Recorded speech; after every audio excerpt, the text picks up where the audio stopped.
কেমন আছেন সবাই? আশা করি সবাই ভালো আছেন। আজকের গল্পটির নাম পুতুলের ডাক। আমাদের চ্যানেলে নতুন হয়ে থাকলে অবশ্যই চ্যানেলটিকে সাবস্ক্রাইব করে দেবেন। বেশি দেরি না করে এখনই ঘটনায় চলে যাচ্ছি। গ্রামের নাম শালবনপুর। এই গ্রামের পাশ দিয়ে বয়ে গেছে একটা সরু নদী।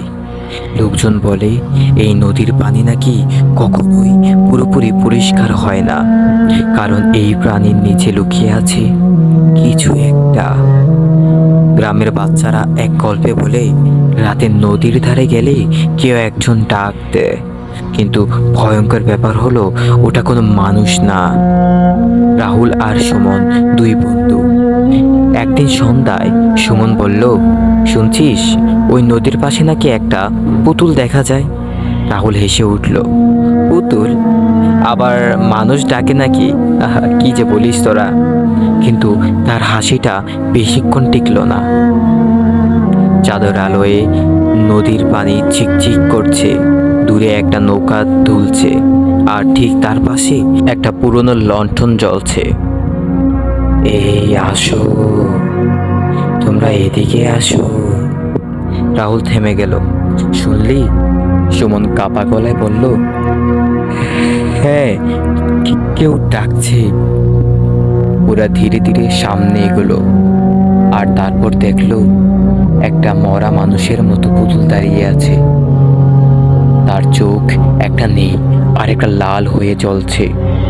পুতুলটা ধীরে ধীরে হাত তুলল আর বলল, দেরি করিস না, তোরা আমার দিকে আয়, আমি তোদের জন্যই অপেক্ষা করছিলাম। হঠাৎ পেছন থেকে একটা ঠান্ডা বাতাস এলো। সুমন চিৎকার করে বলল, চল পালাই। কিন্তু রাহুল নড়তে পারছে না, কারণ তার পা যেন জমে গেছে আর পুতুলটা ধীরে ধীরে এগিয়ে আসছে। সেদিন রাতে রাহুল দাঁড়িয়েছিল একদম স্থির হয়ে। তার সামনে ওই পুতুলটা, লাল চোখ জ্বলছে আর ধীরে ধীরে হাত সামনে বাড়াচ্ছে। এসো, আমার সামনে এসো, আমি তো তোমারই জন্য অপেক্ষায় ছিলাম। সুমন চিৎকার করে উঠল, রাহুল শুনছিস? কিন্তু রাহুল যেন আর তার নিজের মধ্যে নেই। তার চোখ ফাঁকা। ধীরে ধীরে সে পুতুলটার দিকে হাঁটা শুরু করলো। হঠাৎ চারপাশে সব শব্দ বন্ধ হয়ে গেল। নদীর পানি থেমে গেল, গাছের পাতা নড়ছে না। এটা আমাদের জায়গা, তোরা কেন এখানে আসতে গেলি? এখন তো তোদের মৃত্যু ছাড়া কোনো উপায়ই নেই। সুমন দেখলো চারপাশে আরো কিছু ছায়া দাঁড়িয়ে আছে, মানুষের মতো, কিন্তু মুখ নেই। হঠাৎ পেছন থেকে একটা বৃদ্ধর কণ্ঠ, ওদিকে যাস না। সুমন ঘুরে দেখলো একজন বৃদ্ধ লোক দাঁড়িয়ে আছে, চোখে ভয়। ওটা পুতুল না, ওটা ডাক। বৃদ্ধ বলল, অনেক বছর আগে এই নদীর ধারে এক বুড়ি থাকতো। লোকজন বলতো সে মানুষ না, রাতে সে পুতুল বানাতো। কিন্তু এগুলো খেলনা ছিল না, এগুলো ছিল মানুষের আত্মা। যাদের সে পছন্দ করত তাদের ডেকে আনতো, তারপর তাদের আত্মা বন্দি করে পুতুল বানাতো। সুমন কাঁপতে কাঁপতে বলল, তাহলে রাহুলের কি হবে? বৃদ্ধ ধীরে বলল, ও এখন অর্ধেক চলে গেছে। ও যদি এখনই থামাতে না পারিস, ও আর মানুষ থাকবে না। তখনই সুমন দৌড়ে গিয়ে রাহুলকে টান দিল, চল চল এখান থেকে। কিন্তু রাহুল হঠাৎ ঘুরে তাকালো, তার চোখেও এখন লাল আলো। তুই কেন বাধা দিচ্ছিস? তোরও মরার শখ হচ্ছে নাকি? পুতুলটা হেসে উঠল। ধীরে ধীরে তার শরীর বদলাতে লাগলো, মাংস গলতে লাগলো, হাড় বের হয়ে আসছে। তখন পুতুলটা খুশিতে বলল, আরেকটা আত্মা আমার আরো একটা আত্মা হয়েছে। সুমন তখনও জানতো না যে সে যাকে বাঁচাতে এসেছে সে আর আগের মতন রাহুল নেই। সুমন পিছিয়ে গেল, তার সামনে দাঁড়িয়ে রাহুল, কিন্তু এটা রাহুল না। রাহুল ধীরে ধীরে বলল, তুই দেরি করে ফেলেছিস। তার কণ্ঠে দুইটা আওয়াজ, একটা রাহুলের আর একটা পুতুলের। হঠাৎ নদীর পানি নড়তে শুরু করলো। ধীরে ধীরে পানির নিচ থেকে হাত বেরোতে লাগলো। আমাদের সাথে থাকো, আমরা তোমাদের নিতে এসেছি, আসো, আমাদের সাথে আসো। সুমন দেখলো পানির নিচে অনেক মুখ, সবাই তাকিয়ে আছে আর সবাই বলতেছিল একসাথে, বাঁচাও, আমাদেরকে বাঁচাও। কিন্তু কেউ উঠতে পারতেছে না। তখন বৃদ্ধ লোকটা চিৎকার করে বলল, ওদের দিকে তাকাস না, ওরা তোকে টেনে নেবে। সুমন ওই মুহূর্তে বুঝতে পারলো রাহুলকে বাঁচাতে হলে ওকে থামাতে হবে। সুমন একটা লাঠি তুলে নিল, ধীরে ধীরে এগিয়ে গেল। আমি তোকে ছাড়বো না, তুই আমার বন্ধুকে ধরেছিস, আমি তোকে ছাড়বো না।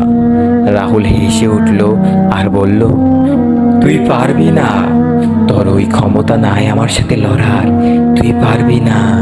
হঠাৎ পুতুলটা বাতাসে ভেসে উঠল, লণ্ঠনটা নিজে নিজে জ্বলতে শুরু করলো, চারপাশ অন্ধকার হয়ে গেল। পুতুলটা বলল, একটা আত্মা নিলে আরেকটা দিতে হয়, আজ তুইও আসবি, তোর অপেক্ষায় আজ তোকেও আসতেই হবে। হঠাৎ সুমনের পা কে যেন পানির দিকে টানতে লাগলো। সে চিৎকার করলো, না, আমাকে ছেড়ে দে, আমি তোর কোনো ক্ষতি করিনি, তুই আমাকে ছাড়। রাহুল দাঁড়িয়ে হাসছিল, তার মুখে এক অদ্ভুত হাসি। সেদিন রাত নদীর আরেকটা নাম লিখে নিল, তার নাম সুমন। সুমন চিৎকার করছে, বাঁচাও, আমাকে বাঁচাও। কিন্তু এই জায়গায় কেউ কাউকে বাঁচায় না। পানির নিচ থেকে হাতগুলো শক্ত হয়ে তার পা চেপে ধরেছে, ধীরে ধীরে ওকে টেনে নিচে নিয়ে যাচ্ছে। থাকো, আমাদের সাথে থাকো, আমরা তোমাদেরই অপেক্ষায় ছিলাম। সুমন মরিয়া হয়ে চারপাশে তাকালো। হঠাৎ তার চোখ পড়ল লণ্ঠনটার দিকে। লণ্ঠন এখন জ্বলছে। বৃদ্ধ বলছিল, ওটা সব কিছুর কেন্দ্র। সুমন এই কথার মানে বুঝে গেল। সুমন মনে মনে চিন্তা করতে লাগলো, যদি কিছু ভাঙতে হয় এই লণ্ঠনটাই ভাঙতে হবে। সে নিজের সব শক্তি দিয়ে হাত বাড়ালো, পানির টান বাড়ছে, শরীর অর্ধেক ডুবে গেছে। আর একটু হলেই তোকে আমরা টেনে নিয়ে আসবো। ঠিক তখনই পুতুলটা সামনে এসে দাঁড়ালো, তার মুখ একদম কাছে। থাম, এটা ভাঙলে সব শেষ হয়ে যাবে, তুই কি করছিস, তুই থাম। পুতুলটা হঠাৎ বদলে গেল, এবার তার চেহারা রাহুলের মতো। আমি তোকে অনুরোধ করছি, আমাকে মেরে ফেলবি, তুই আমাকে মারিসনি, আমি তোকে কিচ্ছু করব না, তুই আমাকে ছেড়ে দে, তোর কাছে আমি অনুরোধ করছি। সুমনের হাত কেঁপে উঠল, না, এটা রাহুল হতে পারে না, এটা রাহুল না। সে চোখ বন্ধ করে পুরো শক্তি দিয়ে লণ্ঠনটায় আঘাত করলো। লণ্ঠন ভেঙে গেল, চারপাশে আলো ছড়িয়ে পড়ল, নদী কাঁপতে শুরু করলো, চিৎকার, অসংখ্য কণ্ঠ একসাথে, না, আর না, আমাদেরকে বাঁচাও। হঠাৎ সব চুপ, নদী শান্ত, কোনো পুতুল নেই, কোনো ছায়া নেই। সুমন ধীরে ধীরে উঠে দাঁড়ালো, চারপাশে তাকালো, সব শেষ।